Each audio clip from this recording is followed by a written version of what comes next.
আজ হচ্ছে দোল পূর্ণিমা আর ভোর ভোর উঠেছি, আকাশটা কি সুন্দর লাগছিল। তারপর সকালবেলা থেকে কাজ করতে শুরু করে দিয়েছি। হ্যালো বন্ধুরা, আমার আবার একটি মিনি ব্লগে তোমাদের সবাইকে জানাই অনেক ভালোবাসা আর সবাইকে জানাই শুভ দোল পূর্ণিমা। আসানসোল থেকে আমি অর্পিতা আজকে সকাল সকাল উঠে দৌড়ে জলমারুলির সাজটা সেরে নিলাম। তারপর বাসি কাপড় ছেড়ে মা তুলসীকে এক ঘটি জল দিলাম। আজকে যেন ফুলগুলো আরও হেসে খেলে উঠেছে, বসন্ত পূর্ণিমা বলে কথা যে। তারপর ঘরের টুকটাক কাজকর্ম সেরে নিচ্ছি। তার ফাঁকেই কিন্তু আমার ছেলে আমাকে একটু আবির দিয়ে দিয়েছে। আসলে ওকে বলেছিলাম যে যতক্ষণ না স্নান করে পুজো করবো, গোপুসোনাকে একটু আবির দেবো, ততক্ষণ কিন্তু আমি আবির খেলবো না। কিন্তু ওর ধৈর্য কোথায়। যাই হোক, এখন স্নান টান করে গোপুসোনাকে একটুখানি আবির দেবো। ভেবেছিলাম একটু নারায়ণ পুজো করাবো, কিন্তু এই গ্রহণ শুনে পরে এই একমত দুমত করতে করতে পুজোটা আর করানো হলো না।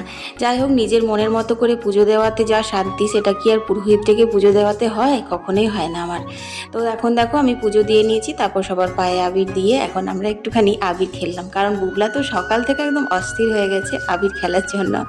তারপর ওকে তো পুরো ভরিয়ে দিয়েছিলাম। যেন আবির একটা এমনই জিনিস, মানে রং একটা এমনই জিনিস, গায়ে মাখলেই না মনটা একদম পুরো খুশি হয়ে যায়। তো আজকে যেহেতু পূর্ণিমা, নিরামিষ রান্না বান্না হবে, তো ভাবলাম একটু দই বড়া বানাই। অনেক দিন হয়ে গেল বানাইনি। কাল রাত্রে বিউলির ডালটা ভিজিয়ে রেখেছিলাম, তারপর সকালে বুগলার বাবা বেটে দিয়েছিল।